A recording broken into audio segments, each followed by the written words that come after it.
नमस्कार साथियों, मैं आचार्य रामजस सेन आप सभी का स्वागत करता हूं हमारे इस YouTube चैनल आचार्य रामजस सेन में। साथियों, वरिष्ठ अध्यापक की प्रथम कक्षा और स्कूल व्याख्याता, इन दोनों की प्रथम कक्षा मैंने आपके सामने पिछले समय में प्रस्तुत कर दी थी। और अभी संस्कृत व्याकरण की जो ये सीरीज चल रही है, बिल्कुल निःशुल्क सीरीज चल रही है साथियों। और इस निःशुल्क क्लासेज की प्रथम कक्षा यूट्यूब पे डाल दी गई है। अगर ये आपने नहीं देखी है तो नीचे डिस्क्रिप्शन में जा कर के उसको देख सकते हैं साथियों। और आज की इस दूसरी कक्षा में मैं आप सभी का स्वागत करता हूं साथियों। इसके अंतर्गत हम साथियों आज की जो कक्षा हमें है उसमें एक तो माहेश्वर सूत्रों का अध्ययन करेंगे तथा माहेश्वर सूत्रों से प्रत्याहार निर्माण कैसे किया जाता है, प्रत्याहार क्या है, प्रत्याहार प्रकरण के बारे में आज हम अध्ययन करने वाले हैं साथियों। तो आइए साथियों, हम अपने कक्षा की शुरुआत करते हैं। हमारी इस दूसरी कक्षा में जो हमारा टॉपिक है साथियों वो माहेश्वर सूत्र है। और इन माहेश्वर सूत्रों की जो संख्या है साथियों वो कितने हैं? 14 है। कितनी है? 14 है संख्या। तो देखिए साथियों, प्रथम सूत्र है ए ई उण, दूसरा है रील रिक ए, जो तीसरा ए ओ अंग, तीसरा के बाद चौथा है अपना आई औच, पांचवा हयवरट, छठा लण, सातवां यमंगणनम, आठवां जबय, नौवा गढ़धस, 10वां जबगढ़दस, 11वां खप चटतव, 12वां है कपय, 13वां ससर और 14वां है हल। साथियों, 14 ही माहेश्वर सूत्र आप अपनी नोटबुक में उतार लीजिए। इसके पश्चात हम आगे की बात करते हैं साथियों। तो ये 14 ही माहेश्वर सूत्र है साथियों। तो सबसे पहले इनकी डिटेल में बात करें, कहाँ से उत्पन्न हुए, कैसे हुए, कैसे इनकी उत्पत्ति हुई, तो ये इनकी बाद में चर्चा करते हुए अभी मैं आपको थोड़ा सा शॉर्ट एंड स्वीट में एक बात बता देना चाहता हूँ कि इसके अंदर जो है साथियों ये अंतिम वर्ण है।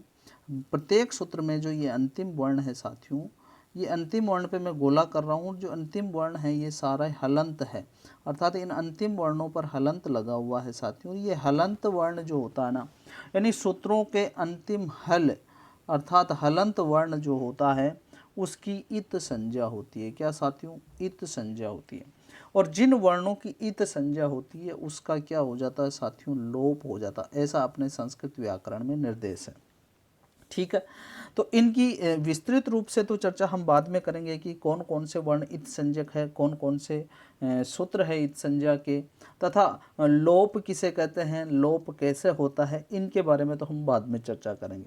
सबसे पहले अभी ये बात समझ लीजिए कि इन 14 ही माहेश्वर सूत्रों में जो अंतिम वर्ण है वो हलंत वर्ण है। और उन हलंत वर्णों की इत संज्ञा होती है और इत संज्ञा होने के कारण इनका लोप हो जाता है, अर्थात इनको गिनती में नहीं गिना जाता है साथियों। तो अब हम इनका लोप कर लेते हैं। जब भी प्रत्याहार हम बनाते हैं तो इनका हमेशा लोप ही मानेंगे हम। तो आइए हम बात करते हैं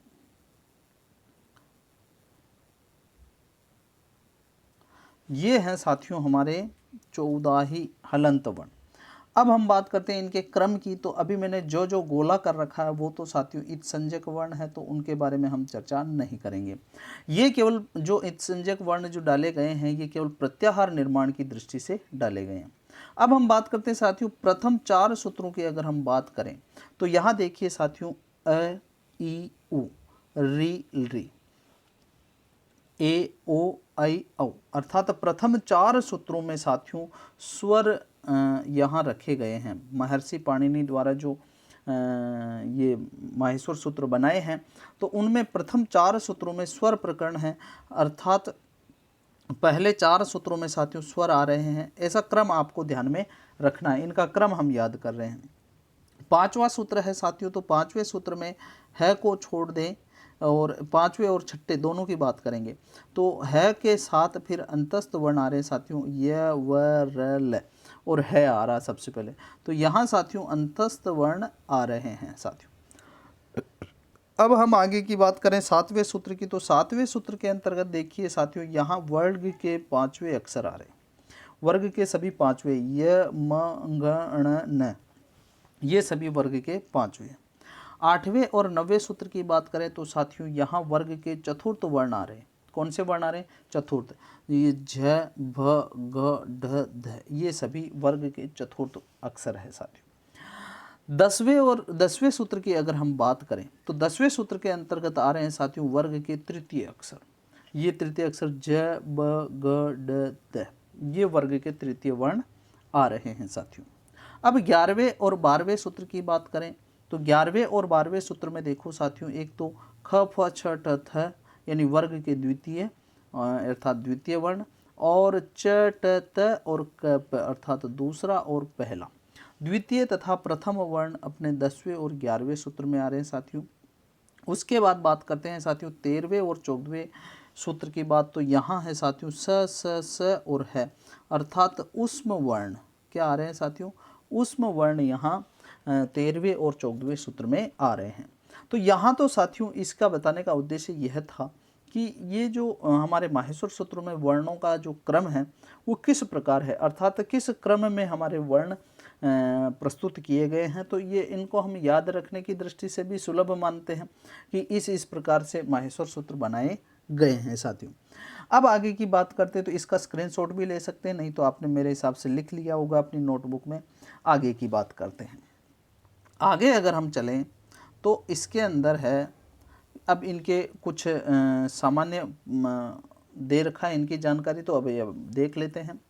उपर्युक्त जो सूत्र है इनकी संख्या कितनी है साथियों? 14 है। उपर्युक्त जो सूत्र है अर्थात उपर्युक्त माहेश्वर सूत्र संस्कृत व्याकरण शास्त्र के क्या माने जाते हैं? आधार सूत्र है, माने ही नहीं जाते, ये है। इनकी संख्या कितनी है? 14 है, और 14 को संस्कृत में कहते हैं साथियों चतुर्दश। ठीक है। अब एक ऐसी जनश्रुति है, जो जनश्रुति है कि महर्षि पाणिनि की निरंतर साधना सा आराधना से प्रसन्न होकर भगवान शिव ने डमरू बजाया। क्या बजाया? एक ऐसी किंवदंती है, जनश्रुति है कि पाणिनि सर्वप्रथम बहुत ही जड़ बुद्धि के थे, लेकिन उन्होंने महर्षि पाणिनि ने शिव की आराधना की तथा शिव की आराधना के पश्चात भगवान शिव प्रसन्न हुए, और भगवान शिव प्रसन्न होकर के उन्होंने भगवान शिव ने प्रसन्नतापूर्वक डमरू को बजाया। तो डमरू को बजाया, तो इसी के बाद क्या होता है कि इस डमरू के वादन के पश्चात इसी डमरू वादन को सुनकर के पाणिनि ने क्या किया? इन माहेश्वर सूत्रों की रचना की। अर्थात महर्षि अपने भगवान शिव ने क्या किया कि डमरू को 14 बार बजाया, और 14 ही बाहर से जो उन डमरू से निकली हुई जो ध्वनियाँ हैं उन ध्वनियों को महर्षि पाणिनि ने कंठस्थ कर लिया, और उन्हीं 14 ही ध्वनियों को महर्षि पाणिनि ने माहेश्वर सूत्रों का नाम दिया। क्या नाम दिया? माहेश्वर सूत्रों का नाम दिया। और इनसे माहेश्वर अर्थात शिव से निकलने के कारण इनको शिव सूत्र जाल भी कहा जाता है। माहेश्वर सूत्रों को क्या कहा जाता है? शिव सूत्र जाल भी कहा जाता है। नंदिकेश्वर नामक लेखक की एक काशिका है, उसके अनुसार देखो, नृतावसाने नटराज राजो ननाद ढक्काम नव पंचवारम। नृतावसाने यानी नृत्य के अवसान पर भगवान शंकर जब प्रसन्न हुए उन्होंने तांडव नृत्य किया था। तो तांडव नृत्य के अवसान पर नटराज राजो यानी उस नटराज ने अर्थात भगवान शंकर ने ननाद डक्काम नव पंचवारम यानी उस डक्काम यानी डमरू को 9 और 5 बार बजाया। कितनी बार बजाया? 9 और 5 बार, अर्थात कुल कितनी बार बजाया? 14 बार बजाया। उद्धर तु काम है सनकादि सिद्धांत ने तत्व विमर्शे शिव सूत्र जालम। अर्थात शिव सूत्र की उत्पत्ति सनक आदि ऋषियों की सिद्धि के लिए भगवान शिव ने 9 और 5 बार डमरू को बजाया, अर्थात कुल 14 बार डमरू को बजाया। ऐसा उल्लेख कहाँ मिलता है? कि नंदिकेश्वर काशिका ग्रंथ के अंदर ऐसा उल्लेख मिलता है। चलिए, भगवान पाणिनि ने हमने देख लिया कि भगवान शिव ने डमरू बजाया, भगवान शिव ने 14 बार डमरू बजाया, और इसी को माहेश्वर सूत्र के साथ साथ और किस नाम से जाना जाता है? शिव सूत्र जाल भी का, क्योंकि काशिका इसमें कहा गया ना नंदिकेश्वर काशिका में कि शिव सूत्र जाल की उत्पत्ति कैसे हुई। अच्छा, नंदिकेश्वर काशिका के अंतर्गत जो 14 बार डमरू को बजाया गया वो 2 हिस्सों में बजाया गया। एक पहला 9 बार और दूसरा 5 बार बजाया गया, अर्थात 9 और 5 बार, नव पंचवारम। आगे देखते हैं, तो आगे की बात करें तो यहाँ देखिए साथियों, इसका मैंने हिंदी अर्थ लिख रखा है आपके। तो नृत्य अर्थात तांडव के अवसान पर नटराज ने सनकादि ऋषियों की सिद्धि और कामना का उद्धार करने के लिए डमरू को 9 और 5 बार बजाया। कितनी बार बजाया? 9 और 5 बार, और उसी से 14 शिव सूत्र जाल प्रकट हुए। महर्षि पाणिनि ने भी पाणिनीय शिक्षा जो ग्रंथ है उसके अंतर्गत एक श्लोक में उल्लेख मिलता है, और वो उल्लेख क्या मिलता है कि येन अक्षर समाम नायम अधिगम्य महेश्वरात कृत्सनम व्याकरणम प्रोक्तम तस्मे पाणिनये नमः। ये उल्लेख कहाँ? पाणिनीय शिक्षा के अंदर। अर्थात समामनाय का मतलब होता साथियों वेद, अर्थात जिसने अक्षर रूपी वेद को अर्थात अक्षर समामनाय को भगवान महेश्वर से समझकर हमें संपूर्ण व्याकरण को बताया, हम उस पाणिनि को नमस्कार करता हूँ या नमस्कार करते हैं। यहाँ साथियों इन वर्णों को अक्षर समामनाय कहा गया, अक्षर वेद भी कहते हैं इनको। तो आगे देख लेते हैं इनको क्या क्या कहा जाता है। आप लिख भी रहे होंगे साथ के साथ, तो बात कर लेते हैं। यहाँ मैंने कुछ विशेष करके एक चीज़ डाली है कि माहेश्वर सूत्रों को अक्षर समामनाय अथवा वर्ण समामनाय भी कहा जाता है। माहेश्वर सूत्रों को अक्षर समामनाय या वेद समामनाय। अब मैं आपके सामने एक बात बताता हूँ। समामनाय शब्द का मैंने अभी क्या अर्थ बताया आपको, वो अर्थ बताया है वेद। क्या बताया साथियों? वेद। अब वेद बताया है तो इनको और नाम भी हो सकता है। अक्षर समामनाय के साथ अक्षर वेद भी हमें इसको कह सकते हैं या वर्ण वेद भी कहा जा सकता है। इसके बाद देखो प्रत्याहारों का जो निर्माण है माहेश्वर सूत्रों से होने के कारण इन्हें क्या कहा जाता है? प्रत्याहार सूत्र भी कहा जाता है। अब देखो माहेश्वर सूत्रों का कितने नाम हो गए?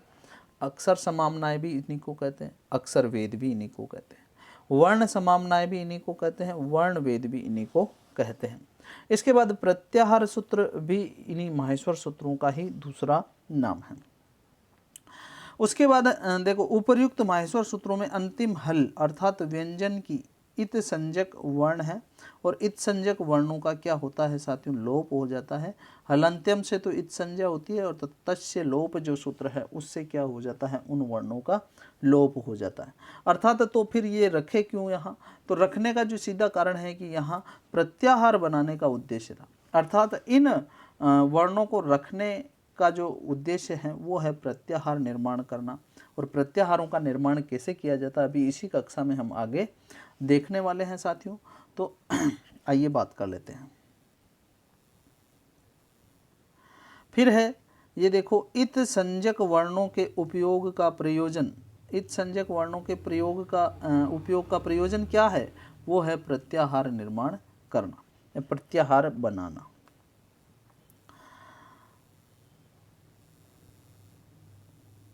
आगे हैं साथियों माहेश्वर सूत्रों में क्या है कि जो है वर्ण है वो उसका 2 बार उपदेश किया गया। कौन कौन से सूत्र में? एक तो हयवरट है साथियों उस सूत्र में, तथा हल जो अंतिम 14वां सूत्र है उसके अंतर्गत जो है वर्ण है उसका 2 बार प्रयोग किया गया है। तो माहेश्वर सूत्रों में जो इत संज्ञक वर्ण है उसका भी 2 बार पाठ हुआ है। ये आपकी जानकारी के लिए है। वैसे यहाँ से प्रश्न बहुत कम अवस्थाओं में पूछे जाते हैं लेकिन फिर भी आपकी जानकारी के लिए आपको ध्यान में रखना है साथियों। माहेश्वर सूत्रों में प्रथम 4 सूत्रों में तो स्वर वर्णों का विधान है। अभी मैंने आपको बताया है कि प्रथम 4 में स्वर वर्णों का विधान है। उसके बाद क्या है? तो उसके बाद है साथियों 5वें और 6ठे सूत्र में अंतस्थ वर्ण है, यानी है और अलग से हैं वहाँ, और उसके अलावा अंतस्थ वर्ण है। 7वें सूत्र में साथियों वर्ग के पंचम वर्ण शामिल हैं। 8वें और 9वें सूत्रों में वर्ग के चतुर्थ वर्ण शामिल हैं तथा 10वें सूत्र में वर्ग के तृतीय वर्ण शामिल हैं। 11वें और 12वें सूत्र में वर्ग के द्वितीय प्रथम वर्ण हैं तथा 13वें और 14वें सूत्र में ऊष्म वर्ण सम्मिलित है साथियों। तो ये क्रम माहेश्वर सूत्रों में वर्णों का है, तो ये आप बिल्कुल अच्छे तरीके से ध्यान में आपको रखना है। चलिए आगे चलते हैं। तो प्रत्याहार निर्माण, अब हम उस प्रत्याहार निर्माण में आ गए हैं साथियों। तो उससे पहले मुझे एक बार और आपको समझा देना चाहिए कि माहेश्वर सूत्रों का जो क्रम है, अर्थात अगर अभी मैं नहीं समझाऊं तो आप उस वीडियो को पीछे ले जाएं एक बार और माहेश्वर सूत्रों का एक बार क्रम आप अच्छे तरीके से याद कर लें। अब जब तक आपको अगर माहेश्वर सूत्र याद नहीं होंगे तब तक आप प्रत्याहार निर्माण भी नहीं कर सकते साथियों। तो सबसे पहली शर्त है कि प्रत्याहार निर्माण में आपको माहेश्वर सूत्र याद होने चाहिए। अगर ये याद नहीं है तो आगे की जो प्रक्रिया है वो आगे बढ़ने में बहुत मुश्किलें आएगी साथियों। तो यहाँ आप इन्हें याद कर लो, और याद अभी नहीं कर सकते तो उनको 2-3 बार रिवीजन कर लीजिए, याद हो जाएंगे आपको। अभी हम बात करेंगे कि प्रत्याहारों का निर्माण कैसे होता है। प्रत्याहार निर्माण को समझने के लिए कुछ संज्ञाओं को समझना जरूरी है साथियों। अभी ये इत संज्ञा और ये संज्ञा भी हम पढ़ेंगे, इनको भी मैं लघु रूप में दे रहा हूँ। इन जब संज्ञा प्रकरण में हम आएंगे उस समय इनका हम डिटेल में, अभी केवल मैं यहाँ माहेश्वर सूत्रों को समझाने की दृष्टि से ही थोड़ा लघु रूप में इनको बता रहा हूँ। आप उस हिसाब से उसको याद करें, इसकी डिटेल तो हम संज्ञा प्रकरण में पढ़ेंगे। तो देखिए यहाँ है, हमें सबसे पहली चीज याद रखनी है इत संज्ञा। क्या है इत संज्ञा? इत संज्ञा क्या है? अर्थात सबसे पहले अपने को ध्यान में रखना, इत संज्ञा के अंतर्गत हम किसी के ऊपर ठप्पा लगा देते हैं कि यह वर्ण इत कहलाएगा। यह वर्ण क्या कहलाएगा? इत कहलाएगा। और जो वर्ण इत कहलाता है उस वर्ण की इत संज्ञा हो जाती है। ठीक, अब इत संज्ञा होती है तो जैसे पहला सूत्र है साथियों हलंत्यम। अब ये हलंत्यम सूत्र क्या कहता है कि उपदेश में, उपदेश का मतलब मैं आपको लघु रूप में बताऊं तो जो महर्षि पाणिनि, महर्षि कात्यायन और महर्षि पतंजलि के द्वारा जो कहे गए सूत्र हैं, उन सूत्रों को उपदेश का नाम का जाना जाता है। उपदेश आद्योच्चारणम, इनके बारे में भी हम आगे डिटेल पढ़ेंगे, लेकिन अभी इसको समझ लो कि उपदेश में अंतिम हल जो होता है अर्थात अंतिम व्यंजन जो होता है उसकी क्या हो जाती है? इत संज्ञा हो जाती है। तो ये माहेश्वर सूत्र सभी उपदेश के अंतर्गत आते हैं साथियों, और इन माहेश्वर सूत्रों में जो अंतिम हल है अर्थात अंतिम व्यंजन है उसकी क्या होती है? इत संज्ञा होती है। एक और सूत्र है उपदेश अजनुनासिक, अर्थात उपदेश में स्वर अर्थात अच की भी इत संज्ञा होती है। तो माहेश्वर सूत्रों के अंतर्गत स्वर की इत संज्ञा केवल और केवल जो लण सूत्र है उस लण सूत्र के अंतर्गत हयवरट और लण अर्थात जो छठे नंबर का जो सूत्र है उस सूत्र के अंतर्गत जो ये लय में मिला हुआ अ है अर्थात लय में संयोग किया हुआ जो अ है, इस अ की इत संज्ञा होती है साथियों। तो यहाँ इसको भी लोप माना जाएगा। अब आगे का सूत्र आता है कि तस्य लोप है, अर्थात जिस वर्ण की इत संज्ञा होती है, जिस वर्ण की इत संज्ञा होती है उस वर्ण का क्या हो जाता है? लोप हो जाता है। जिस वर्ण की इत संज्ञा होती है उस वर्ण का क्या हो जाता है? लोप हो जाता है। ऐसा कौन सा सूत्र कहता है? तस्य लोप है सूत्र। तस्य यानी उसका, लोप है यानी लोप किसका? तो जिस वर्ण की इत संज्ञा होती है साथियों। लोप किसे कहेंगे? तो लोप के लिए भी एक अलग सूत्र दे रखा है कि अदर्शनम लोप है, अर्थात उपस्थित वर्ण का दिखाई न देना क्या कहलाता है? लोप कहलाता है।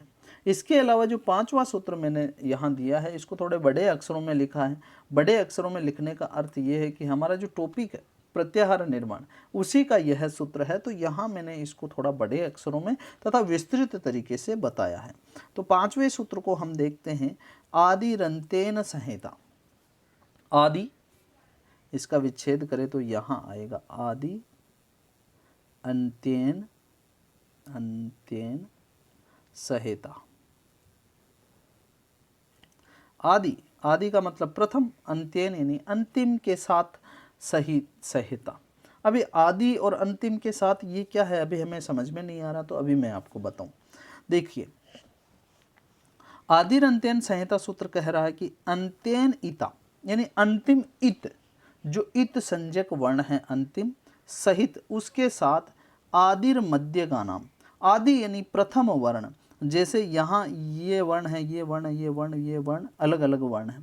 यहाँ कह रहे हैं कि जो अंतिम इत संज्ञक वर्ण है इस इत संज्ञक वर्ण तक तथा आदि जो वर्ण है यानी प्रथम वर्ण है और मध्य के जो वर्ण हैं इन सब को मिला करके स्वस्य अर्थात जो आदि वर्ण है उसकी संज्ञा संहिता होती है। क्या होती है?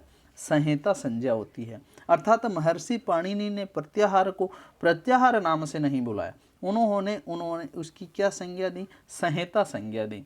और संहिता संज्ञा विधायक सूत्र ही प्रत्याहार संज्ञा विधायक सूत्र कहलाता है। अर्थात संहिता और प्रत्याहार दोनों ही पर्यायवाची पद है दोनों ही एक ही शब्द है।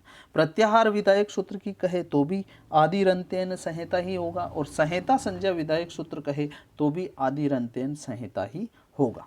अब इसमें ये क्या कह रहा है, इसका हिंदी अर्थ देखते हैं। ये कह रहा है कि अंत्य इत संज्ञक वर्ण के साथ, यानी अंतिम इत संज्ञक वर्ण के साथ उच्चरित आदि वर्ण यानी प्रथम वर्ण और मध्य में आने वाले वर्णों की संज्ञा है क्या है, संहिता है, और अपने आदि वर्ण की भी संज्ञा है, अर्थात जो पहला वर्ण है उसकी भी संज्ञा है। थोड़ी भाषा क्लिष्ट होने के हिसाब से आपको ये थोड़ा समझ में नहीं आया है, तो मैं आपको अभी एक उदाहरण सेट करके बताता हूँ। तो देखिए ये उदाहरण है इसका, माहेश्वर सूत्रों में देख रहे हैं हम। तो देखिए माहेश्वर सूत्रों के अंतर्गत अगर हम प्रत्याहार बनाना हो तो सबसे पहले तो हमें ये बात ध्यान में रखनी कि अंतिम वर्ण क्या होता है, इत संज्ञक होता है। ठीक, अब इत संज्ञक वर्णों का उपयोग कहाँ है, तो इत संज्ञक वर्णों का उपयोग है कि इनका प्रत्याहार बनाना के लिए, तो इनको गिना तो नहीं जाएगा, ये तो पक्का है। इसके बाद अगर हमें कोई प्रत्याहार बनाना हो, जैसे यहाँ है, इस सूत्र में से मैं आदि वर्ण उठा दूं ए, ठीक, और उसके बाद इस अंतिम वर्ण को उठा दूं इत संज्ञक वर्ण को अण, तो ये क्या हो गया साथियों, अण प्रत्याहार हो गया। क्या हो गया, अण प्रत्याहार। और इस अण प्रत्याहार के अंतर्गत वर्ण जो आएंगे वो आएंगे ए, ई, उ, ये तीन वर्ण सम्मिलित है साथियों। अगर मैं इस प्रत्याहार को परिवर्तित कर दूं, परिवर्तित करके मैं आपके सामने लिख दूं कि यहाँ जो मैं प्रत्याहार बता रहा हूँ वो है ए और क। अब आदि वर्ण तो ए है तथा अंतिम हलंत वर्ण है वो क। यहाँ से लेकर के वहाँ तक, अर्थात ए से लेकर के क तक जितने भी वर्ण सम्मिलित हैं वो सब अक प्रत्याहार के अंतर्गत आएंगे, अर्थात ए, ई, उ। ये हलंत है, हल्यंत है, तो हलंत्यम से इसकी इत संज्ञा हो जाएगी, इसकी भी इत संज्ञा हो जाएगी और इसकी भी इत संज्ञा हो जाएगी। तो कौन कौन से वर्ण आएंगे, ए, ई, उ, क्षमा करें ये 8वां सूत्र है, हम सीधा इधर चलेंगे। वापस देखिए, जैसे मैं यहाँ प्रत्याहार बना दूं अ और क, अर्थात अ वर्ण से लेकर के क वर्ण तक, अर्थात ये इत संज्ञक, ये इत संज्ञक, ये गिनती में आएंगे नहीं, तो इनमें वर्ण हो जाएंगी साथियों अ से लेकर के क तक, ए, ई, उ, री, री, अर्थात जो ये 5 वर्ण हैं, ये 5 वर्ण किसके अंतर्गत आएंगे साथियों, अक प्रत्याहार के अंतर्गत आएंगे। अब आगे एक और प्रत्याहार बनाऊं, तो आप भी इसमें अभ्यास करते रहिए। जैसे मैं प्रत्याहार बना रहा हूं अ और च, ठीक, ये प्रत्याहार बनाया दिया, तो आदि वर्ण तो क्या है ए और अंतिम हलंत वर्ण क्या है च, तो ए से लेकर के जितने भी वर्ण आ रहे हैं च तक वो सब अच प्रत्याहार के अंतर्गत आएंगे। जैसे अंतिम वर्ण तो इत संज्ञक है तो ये गिनती में नहीं आएंगे, ये च तक, ठीक।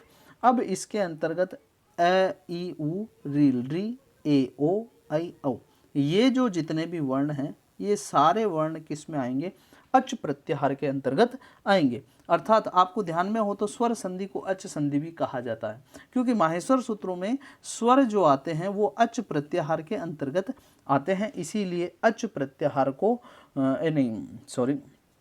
अच को स्वर भी कहा जाता है तथा स्वर संधि को अच संधि भी कहा जाता है। अब आगे बात करते हैं, कुछ और प्रत्याहार बनाते हैं साथियों। तो अभी मैं आपके सामने एक प्रत्याहार बना रहा हूँ य और ण। अगर यण प्रत्याहार हमें बनाना है तो आप बनाएंगे, आदि वर्ण ये है और ण हलंत वर्ण है, तो ये कहाँ से शुरू हो रहा है, यहाँ से, और ण कहाँ है, यहाँ है साथियों। तो यहाँ अंतिम वर्ण हलंत है, तो यहाँ ये भी हलंत है, ये भी हलंत है, इसका लोप हो जाएगा। और इस प्रत्याहार में कौन सा वर्ण आ जाए, कौन कौन से वर्ण आ जाएंगे कि य, व, र और ल, अर्थात कौन कौन से, मैं इसको गोले में ले लेता हूँ, ये वर्ण आ जाएंगे, य, व, र, ल, अर्थात अंतस्थ वर्ण जो है वो यण प्रत्याहार के अंतर्गत आते हैं साथियों। इसके बाद जैसे कोई प्रत्याहार बनाता हूँ मैं, यम प्रत्याहार बना दिया। यम प्रत्याहार में कौन कौन से वर्ण आएंगे, तो ये से लेकर के मैं तक, ये इत संज्ञक है, गिना नहीं जाएगा, तो यह मंगणन वर्ग के सभी पंचम अक्षर यम प्रत्याहार में आते हैं साथियों। अब जैसे मैं अगला एक प्रत्याहार बना देता हूँ ज और स। अब देखिए यहाँ प्रत्याहार आप निकालिए कि इस प्रत्याहार में कौन कौन से वर्ण आएंगे, तो आदि वर्ण ज है और अंतिम वर्ण क्या है, स है, ये हलंत्यम है इसका लोप, ये हलंत्यम है इसका लोप। फिर इसमें आ जाएंगे झ भ ग ढ ध, अर्थात वर्ग के जो चतुर्थ वर्ण हैं वो चतुर्थ वर्ण सारे जस प्रत्याहार के अंतर्गत आते हैं। आगे एक और प्रत्याहार बनाता हूँ, अभी आप दिमाग लगाइए, सोचिए, ढूंढिए। तो आगे प्रत्याहार बना रहा हूँ मैं, जस, ज और स, ये जस प्रत्याहार बना दिया। अब जस प्रत्याहार में कौन कौन से वर्ण आएंगे साथियों? आदि वर्ण ज है और अंतिम वर्ण स है। हलंत्यम से स की इत्संज्ञा और लोप हो जाता है। और वर्ण कौन कौन से आएंगे? ज ब ग ड द, अर्थात ये ज ब ग ड द, ये वर्ग के जो तृतीय वर्ण हैं वो सारे जस प्रत्याहार के अंतर्गत आएंगे। फिर आगे देखिए, जैसे मैं आपके सामने एक प्रत्याहार और बना देता हूं कि खर, खर प्रत्याहार। तो खर प्रत्याहार में कौन कौन से वर्ण आएंगे? तो आदि वर्ण तो है ख और अंतिम वर्ण है र। तो ख से तो हम शुरुआत करेंगे, रुकेंगे कहाँ? र तक।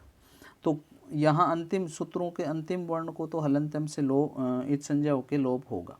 इनमें वर्ण आएंगे साथियों ख फ छ ठ थ च ट त क प स स स, अर्थात कौन कौन से वर्ण आ जाएंगे साथियों?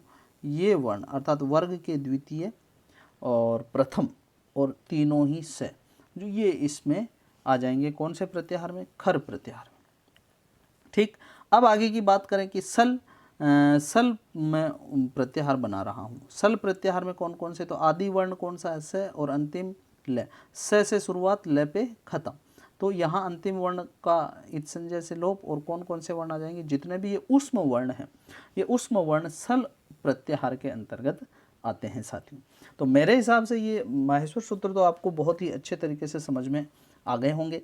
अब आगे हम बात करते हैं प्रत्याहारों की जो कक्षा हमारे रह गई थी उसी को समझाने के लिए, अर्थात जो प्रत्याहार बनाना के लिए ही मैंने आपके ये माहेश्वर सूत्र निकाले हैं। चलिए आगे चलते हैं।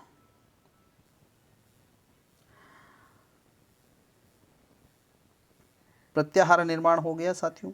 यहाँ ये संहिता वाला सूत्र मैंने आपको समझा दिया और फिर इसमें उदाहरण में भी मैंने आपको कह रहा कि उदाहरण के जैसे अण प्रत्याहार, अच प्रत्याहार, अक प्रत्याहार, इक प्रत्याहार आदि, इस प्रकार जो प्रत्याहार बनाए गए हैं उन प्रत्याहारों की संख्या अष्टाध्यायी में 42 या 41 है। ठीक है, अब ये 41 या 42 कैसे हैं तो इनके बारे में हम अभी विस्तृत चर्चा कर लेते हैं। देखिए यह जो सूत्र है अर्थात आदि रंतेन संहिता जो सूत्र है वो सूत्र है प्रत्याहार विधायक सूत्र है। और पाणिनि ने अष्टाध्यायी में प्रत्याहार को क्या कहा है? संहिता कहा है। इसको भी अच्छे तरीके से ध्यान में रखना। इसके अलावा है उपर्युक्त जो 14 सूत्र है, अर्थात 14 सूत्र कौन से? माहेश्वर सूत्र हैं। उन 14 सूत्रों में से पाणिनि ने 41 अथवा 42 प्रत्याहारों का निर्देश किया है। 41 तो उन्होंने शुद्ध बताए हैं और एक सूत्र है उरण रपर सूत्र, उसके अंतर्गत से विद्वानों ने 42वां प्रत्याहार निकाला है। तो शुद्ध रूप से अगर प्रश्न आ जाता है तो 42 प्रत्याहार है, वो किन्होंने निर्देश किए? पाणिनि ने। अब 42 प्रत्याहार है कौन कौन से हैं उनके बारे में भी हम बात कर लेते हैं। तो देखिए 42 जो प्रत्याहार है ये मैंने आपके सामने यहाँ लिख दिए हैं। तो ये 42 ही प्रत्याहार की आप स्क्रीनशॉट भी ले सकते हैं और इनमें देख लीजिए। और अभ्यास के लिए आपको क्या करना है, जैसे अक प्रत्याहार उठाओ उसके वर्ण बताओ, अच उठाओ उसके वर्ण बनाओ, अट इसके वर्ण बनाओ, इन सभी के वर्ण आपको सेट करने हैं। अब अलग अलग प्रत्याहारों में अलग अलग वर्ण आते हैं, उसके बारे में भी हम बात कर लेते हैं।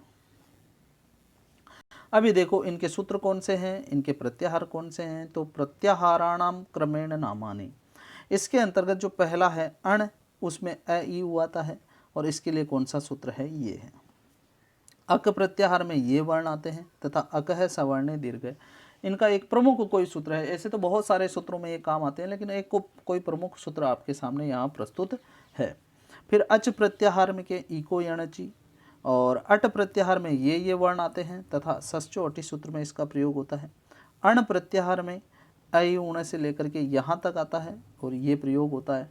साथियों अब यहाँ दिमाग लगाइए, यहाँ अण प्रत्याहार यहाँ भी आ रहा है, अण यहाँ भी आ रहा है। तो एक अण प्रत्याहार में ये बनता है और एक अण प्रत्याहार में ये बात बनती है। फिर आगे बात करो तो अम प्रत्याहार आ रहा, तो ये अम प्रत्याहार के अंतर्गत ये वर्ण आते हैं तथा इसका सूत्र यह है पुमः खयम परे, अस प्रत्याहार की बात करें तो अस प्रत्याहार में यह वर्ण आते हैं भो भगो अगो अपूर्वश्य, तो यहाँ इस सूत्र में इसका उपयोग होता है। ये इसके अलावा ये वर्ण भी इसमें ही आ रहे हैं। फिर आगे देखो 8वां सूत्र क्या है।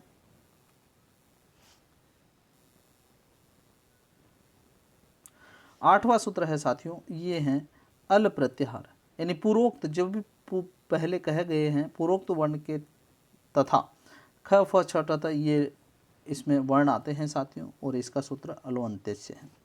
इक प्रत्याहार में ये वर्ण प्रयुक्त होते हैं, इसके अलावा इसका सूत्र है इको यणची। इच प्रत्याहार में ये वर्ण आते हैं और नादीची इसका सूत्र है। इण प्रत्याहार में ई उ रील री ये वर्ण आते हैं तथा इसका सूत्र है इणश। फिर आगे देखिए उक जो प्रत्याहार है, उक प्रत्याहार में ये वर्ण तथा उगी डचाम सर्वनाम स्थान। उसके बाद है साथियों एंग वर्ण और सूत्र, एच वर्ण और सूत्र। चूँकि आप देख रहे हैं इसका स्क्रीनशॉट भी ले सकते हैं, इसको पुश भी करके आप इसको लिख सकते हैं साथियों। फिर 15वां सूत्र है ऐच सूत्र। देखो एच अलग है ऐच अलग है। एच प्रत्याहार के अंतर्गत तो ये 4 वर्ण आते हैं तथा ऐच के अंतर्गत ये 2 वर्ण आते हैं। वृद्धि राधेच सूत्र में इसका प्रयोग होता है। हस प्रत्याहार की बात करें तो ये वर्ण आएंगे हस प्रत्याहार में तथा हसी च इसका सूत्र है। हल प्रत्याहार के अंतर्गत पूर्वोक्त सभी वर्ण आएंगे तथा ये वर्ण और उसमें सम्मिलित रहेंगे तथा ख ये हलंत्यम इसका सूत्र है। यण प्रत्याहार अभी माहेश्वर सूत्रों में मैंने आपको बना के बताया है। तो यण प्रत्याहार 18वां सूत्र है, यवरल वर्ण आते हैं इको यणची सूत्र है। यम प्रत्याहार में ये वर्ण आते हैं, इसका यह सूत्र है। यह जो प्रत्याहार होता है ये वर्ण आते हैं और ये इसका सूत्र है। एक यह प्रत्याहार ये अलग है, देखो ये 2 अलग अलग है, एक तो है ये और ये सूत्र, और एक है ये और ये प्रत्याहार। 2 प्रत्याहार अलग अलग सुनने में एक जैसे लगते हैं। फिर है 22वां सूत्र है प्रत्याहार है साथियों यर, और ये वर्ण आते हैं, इसके अलावा इसका सूत्र ये है। आप खुद बना के देख सकते हैं। माहेश्वर सूत्रों में जाइए, शुरुआत करिए, ये वर्ण से शुरू करिए, र पे ख़त्म करिए, ऐसे आपको मिल जाएंगे। अब आगे बात करो तो 23वें नंबर का वस वर्ण और सूत्र, वल वर्ण और ये सूत्र। रल प्रत्याहार व को छोड़कर सभी पूर्वोक्त वर्ण और ये इसका सूत्र है। आगे प्रत्याहार 26वां प्रत्याहार है साथियों, ये 26वां प्रत्याहार मैं और ये वर्ण है, ये सूत्र है। गम प्रत्याहार ये वर्ण है, ये सूत्र है। जस प्रत्याहार ये वर्ण है, ये इसका सूत्र है। जस प्रत्याहार ये इसके वर्ण है, ये इसका सूत्र है। फिर आगे देखिए 30वें नंबर का जो सूत्र है ये है 29वां, जस वर्ण और सूत्र। जय प्रत्याहार पूर्वोक्त सभी वर्ण ये इसके अंतर्गत आएंगे और ये इसका सूत्र है। जर प्रत्याहार के वर्ण तथा इसका सूत्र, जल प्रत्याहार के वर्ण तथा इसका सूत्र, बस प्रत्याहार के वर्ण तथा इसका सूत्र है, और जस प्रत्याहार का ये वर्ण आएंगे और ये इसका सूत्र है। फिर आगे बात करेंगे साथियों तो इसके अंतर्गत है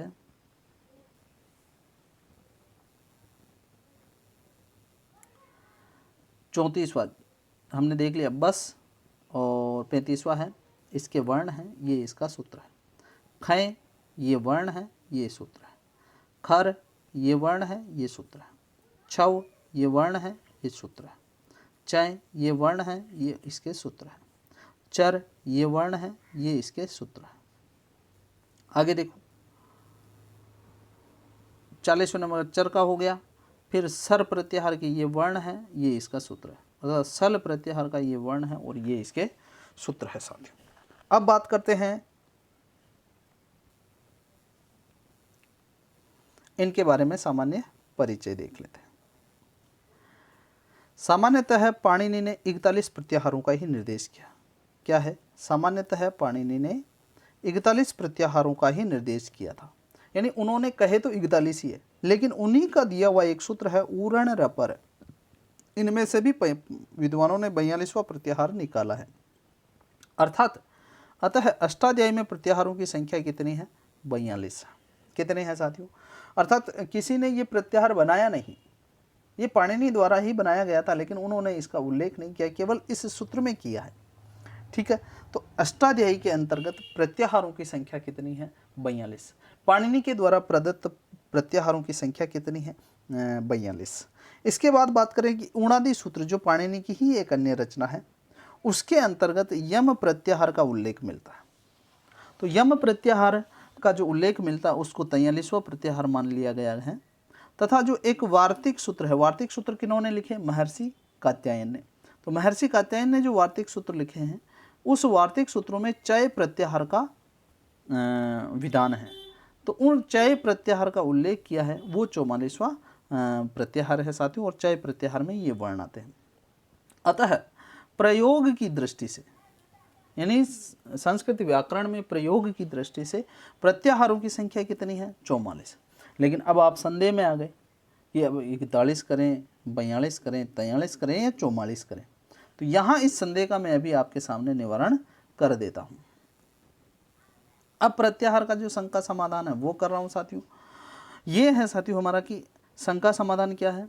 अतः अगर प्रत्याहारों की संख्या के संबंध में 44 और 42 प्रत्याहार एक ही प्रश्न में आए तो वहाँ 42 सही करना है, क्योंकि लघु सिद्धांत कौमुदी है उसमें भी 42 प्रत्याहारों का निर्देश है और पाणिनि ने भी इनको 42 ही माने हैं। अगर 42 विकल्प में नहीं हो तो फिर वहाँ हमें 44 मानने हैं।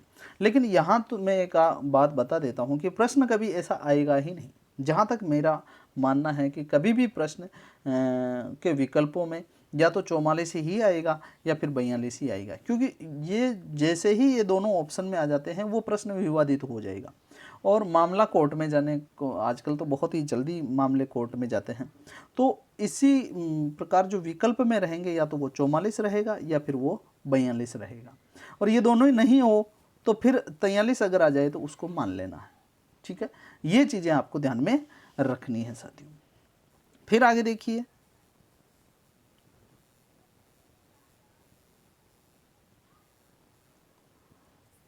जहाँ हमारा वो लेसन ख़त्म है साथियों। तो देखिए ये है वीडियो, आपको ज़रूर पसंद आया होगा। अगर वीडियो पसंद आया है तो इसको लाइक करें और अपने सभी मित्रों को शेयर ज़रूर करें साथियों, ताकि उनको भी इसका लाभ मिल सके। आजकल के इस में आर्थिक युग में अगर आपको निःशुल्क क्लास मिल रही है तो उसका आपको फ़ायदा उठाना चाहिए। तो इस निःशुल्क क्लास को आप अपने सभी मित्रों को शेयर करें ताकि उनको भी इसका लाभ मिल सके। इसी आशा के साथ मैं आपके उज्जवल भविष्य की कामना करता हूँ और उज्जवल भविष्य की कामना करते हुए अलविदा, अगले वीडियो तक।